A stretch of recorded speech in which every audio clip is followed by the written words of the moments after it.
Première question de M. Biron. Face à l'ambivalence des Québécois... À qui? Chaque candidat pourra répondre. Face à l'ambivalence des Québécois, vis-à-vis de la question nationale, comment comptez-vous les convaincre du bien fondé du Bloc québécois? Madame Mouvani. C'est une excellente question. Je vous dirais, non seulement il faut aller convaincre, mais il faut voir qui aller convaincre.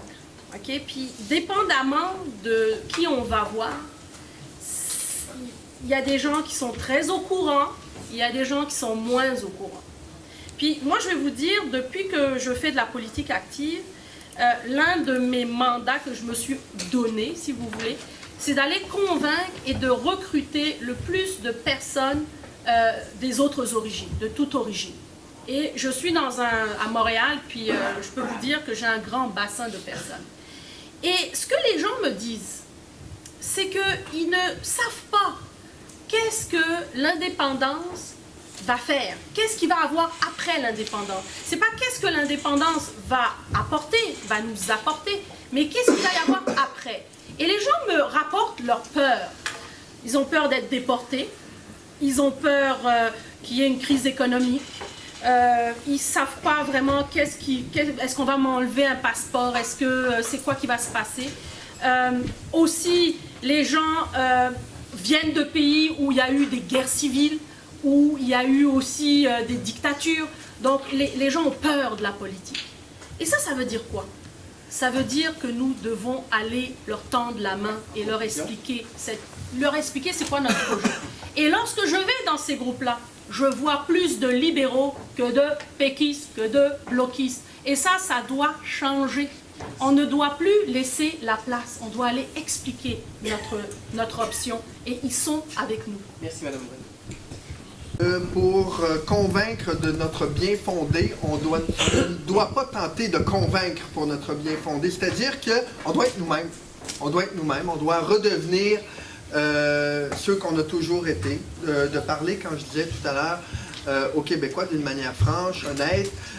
C'est aussi de dire, cesser d'avoir des calculs politiques. On a tellement tenté, et je m'inclus, des fois de faire des calculs politiques, si on dit telle affaire, est-ce que ça va déplaire, qui va faire en sorte qu'on va monter, on va descendre dans les sondages. On a un projet qui est porteur, on n'a pas à faire de calculs, on a à être convaincus nous-mêmes que notre projet il est porteur et de faire en sorte qu'on est capable de bien l'expliquer aux gens. Et le bien fondé va venir de lui-même. Les gens vont y adhérer. En étant nous-mêmes dans la vie, moi, c'est deux règles que je me suis données dans cette campagne-là. La première, d'être moi-même dans la campagne et puis d'éviter les raccourcis politiques. Parce que dans la vie, on peut en prendre des raccourcis politiques et puis de tenter d'arriver plus vite à un objectif. Des fois, en faisant un peu de démagogie et tout. Non. Et la deuxième règle, avoir du plaisir. Il faut redonner le plaisir aux gens de faire de la politique. C'est un défi. Oui, la question qui me semble avoir entendue, c'est, coudonc, le Bloc, est-ce que c'est encore pertinent? Et quiconque a travaillé le 2 mai ou avant le 2 mai pour l'élection, on s'est tous fait poser. Hey, après 20 ans, c'est-tu encore notre tasse de thé? Et ça, on n'a pas su répondre. Et quand M. Bouchard a fondé le parti, ça venait de quoi? Ça venait d'après le Beau-Risque, ça venait d'après Meach, ça venait d'après Charlottetown. Le fruit était mûr, comme il disait.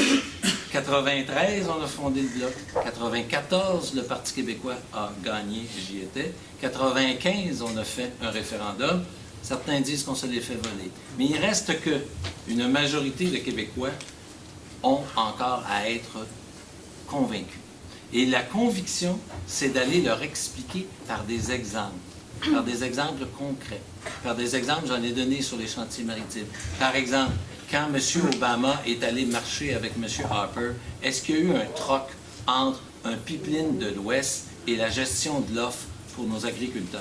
Ce sont des exemples comme ça qui vont faire en sorte que les Québécois et les Québécoises vont arrêter de nous demander « vais-je perdre mon allocation de personnes âgées? Vais-je être déporté? » Ce sont des questions fondamentales, donc il faut aller les voir, les travailler. Et il faut donc avoir une capacité de perception et une capacité aussi de montrer et d'être capable de parler de plusieurs dossiers.